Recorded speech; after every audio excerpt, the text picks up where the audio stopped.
No further discussion. We'll move to a vote. All those in favor, please say aye. Aye. All those opposed say nay. No. Motion carries. Move that the town request the Sharon Board of Selectmen to write to President Obama asking him to instruct the Surgeon General of the United States to prepare a report on dental amalgam and health risks. Second. No. Okay. Comments? Microphone 1.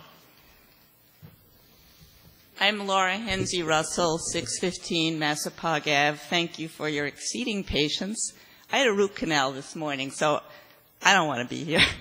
But I will stop at nothing to educate the town and people in the Commonwealth and people across the nation that there are health risks for people of certain gene types from mercury that off-gases from amalgam, which is silver fillings with heat and abrasion.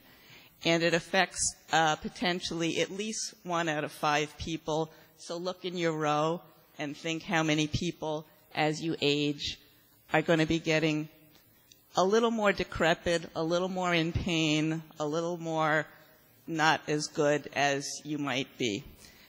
I just brought a couple of things. I brought a Sharon history book, and I got this when I moved here about 22 years ago. Thank you, Historical Commission. And it was great memories, you know. And I have a neighbor who's Steve Connolly, who's doing the big series on Deborah Sampson. Now, there were problems with the government then. It was a government in England. And she actually dressed up as a man and went to war because she thought it needed to be changed. There's also great history about Dr. Griffin and the sanitarium where people came in droves because we had the healthiest air, it says, east of the Rockies. And, you know, he lived to 102, so something was going on, right?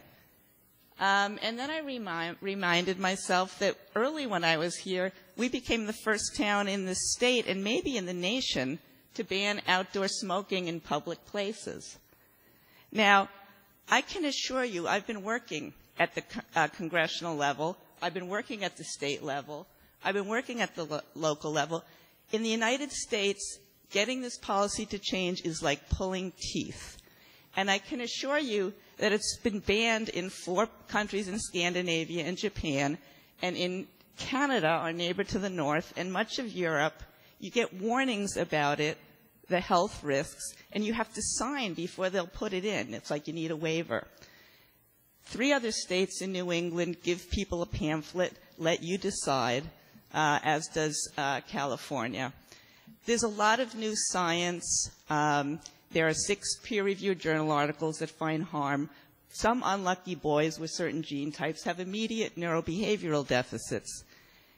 Now, women are the stronger sex genetically, but as we age, if we have the wrong gene types, it can take us down. It took me down for over 20 years. I'm back. I'm very happy.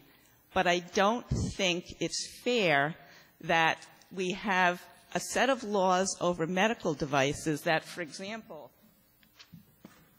unlike my cereal, which tells me what's in it, I get nothing on a medical device that says what's in it. Unlike my toothpaste tube, which says, warning, don't eat it. It's actually bad for you to swallow it. We get nothing, no warnings about a medical device containing mercury, and we get no number to call. We don't get anything like we get with drugs, where you get almost like a dissertation of what you need to watch out for. And this just isn't right. And what I can't understand, not being a lawyer, is why, in God's name, I don't have some sort of basic human and medical right of written informed consent before they install something in my body. Now, your teeth are basically God's plan for mortality. More infections and inflammation comes from the mouth, so you do want to pay attention to it. Now, what you will hear, chapter and verse, if they're still in the audience, is that the ADA says it's perfectly safe. Last weekend, I researched patents.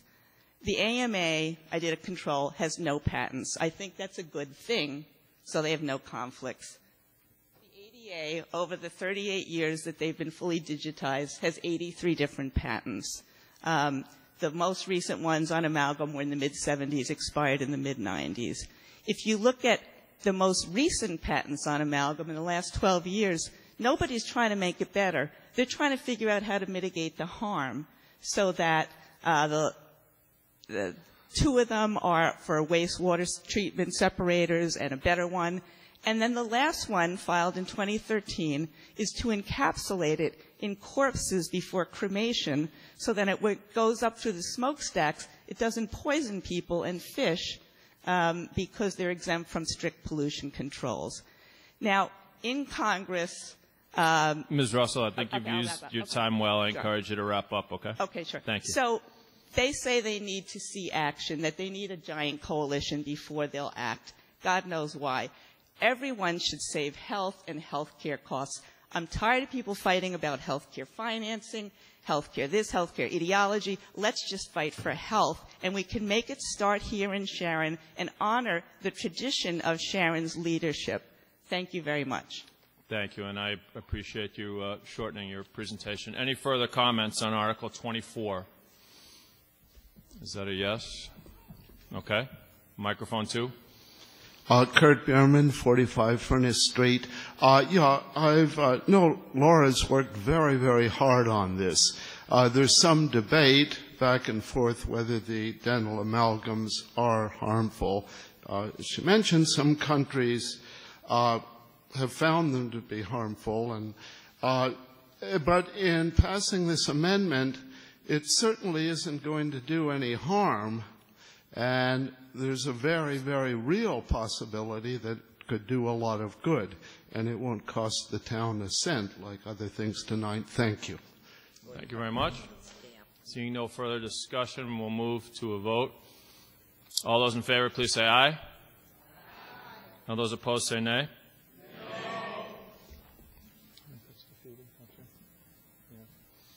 Yeah, that motion fails to carry by a majority vote. Thank you. Okay. If you object to my reading of that count, actually, you know what? Before we do that, let me repeat it. So once again, a voice vote, please, on Article 24. All those in favor say aye. Aye. All those opposed say nay. Okay. Once again, it's the opinion of the moderator that it fails to carry. If you would like to challenge my vote, I encourage you to stand now. If there are 7 people that challenge the vote, we'll move to a more specific count. Okay. I don't see that required objection, so that motion fails to carry. But you need to do a motion to adjourn first.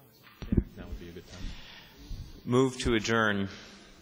Second. All those in favor say aye. Aye. All those opposed say nay. Thank you so much for joining us tonight. You can tell your grandchildren you are one of the few remaining at the end of Town Meeting 2014. Thank you, and we'll see you very soon. Thanks.